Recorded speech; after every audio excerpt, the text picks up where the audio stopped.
Hey everyone, I'm Seth from Nvidia. We recently partnered up with Linus Tech Tips on their video to answer the question, does high FPS make you a better gamer?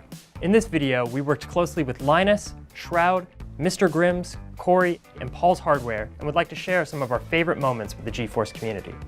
Let us know what you think down below, and be sure to check out the full version on Linus's channel. Enjoy. So to measure the impact of monitor refresh rate and FPS in-game on our subjects, we've built a suite of 5 tests, going from synthetic reaction time tests to aiming tests to putting the whole thing together. System number 1 is running an RTX 2060 Super, which is capable of running our test games today at anywhere from around 250 to 300 frames per second, and its monitor has been completely uncapped to 240 Hz. This is our best case scenario for competitive gamers. System number 2 is at the other end of the spectrum. So our monitor refresh rate has been turned all the way down to 60 Hz. But we went even further than that, because having a very high performance graphics card on a 60 Hz display still does actually give you better responsiveness than if you had a lower performance graphics card. So we have dropped our GPU all the way down to a GTX 750. This is going to give us anywhere from 70 to 85 FPS in our games. And finally, by popular request, representing the middle ground, we've got our third monitor dialed into 144 Hz and hooked up to a GTX 1650 that is going to push anywhere from around 150 to 185, 200 FPS. Test number 1 today is pure reaction time.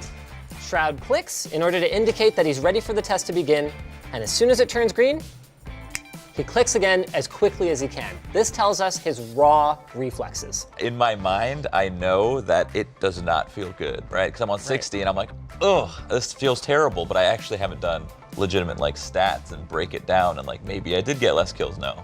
Test number 2 is still a reaction time test, but this time it's a practical one. The classic double doors sniper position on Dust 2. So once you shoot to start, at random intervals, a counter-terrorist player is going to run across the door and jump across. Now, these are bots, so it will be in exactly the same location every time. So right there on the second line on the truck there is about where he's gonna cross.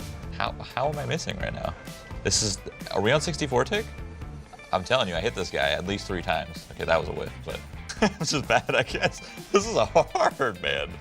Can you explain to both of us the science behind why those shots looked like they were hitting, but did not register? Yeah, so at 60 frames in Hertz, you're kind of getting delay in 2 areas. You're getting delay from the game state to what's actually being shown on screen. So the guy's actually in a little bit different spot because the rendering took long enough to reach your monitor.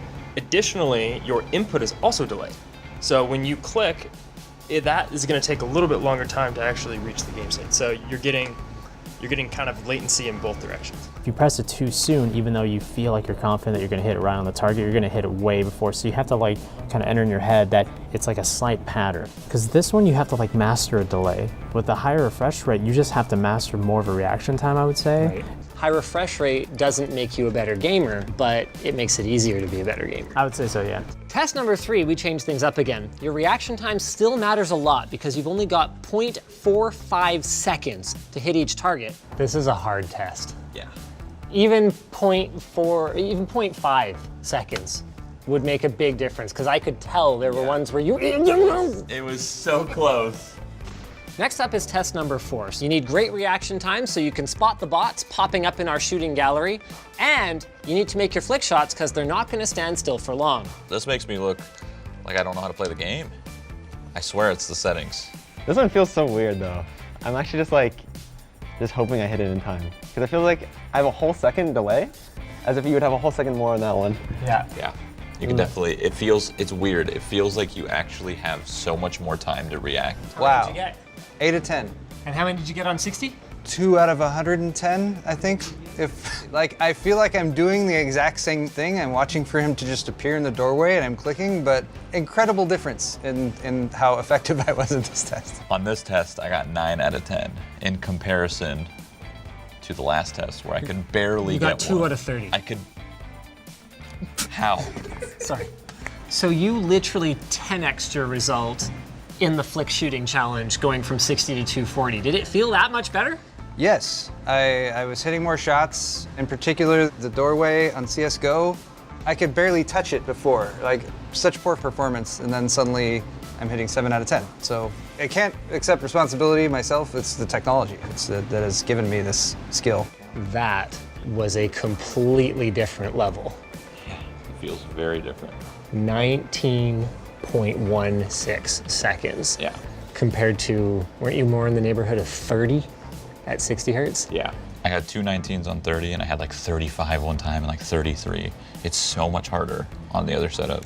So the way this test works is both competitors are gonna be at the far end of a long hallway, and Seth from Nvidia is gonna be crouched behind a half-height wall and just popping up at random human intervals. Whoever kills him first gets a point. Oh, come on! That's what I'm saying. There we go. That was hard. That was actually noticeably harder. I still lost. So it's been about a week and we've had some time to dig into our data and our high-speed footage and see if using a high refresh rate monitor and a powerful graphics card like a GeForce RTX 2080 Ti can make you a better gamer. When it came to reacting to moving objects and timing, hit rates were way lower at 60 FPS 60 Hz than at our higher refresh rates. How do you like that machine? This is rough. We also have a couple of shots here where they look like they could have been hits, but ended up missing because at 60 frames per second, the target's location doesn't update as often, which meant that what our camera, and therefore your eyes, was seeing was already out of date by the time the shot landed. Everyone performed better with frame rates over 60 FPS, showing that with more information to predict trajectory and speed, everyone will perform better. We actually had Shroud repeat this test at 60 Hz on his monitor, but with a frame rate well above 200. And the result was much better because the input lag and overall latency is reduced, but he still didn't land as many hits as when he had both high FPS and a high refresh rate display. Did you feel like 240 Hz made a difference in that challenge? Definitely does, for sure. Yeah. So overall, 60 FPS at 60 Hz clearly had the worst results in every test. The consistency between runs was usually much better at 240 Hz, and the most predictable improvements were actually found in the more casual players who didn't have as much game sense and muscle memory to rely on. I wasn't surprised to find out that 60 FPS gamers are at a significant disadvantage compared to high refresh rate gamers, but I was surprised at how big the difference was between 144 and 240. So then, will high FPS and a high refresh rate monitor make you a great gamer? No. But will it make you a better gamer? Undoubtedly. So using a powerful graphics card like an Nvidia RTX 2080 Ti does help. Yeah! Okay, well, that's 5-0.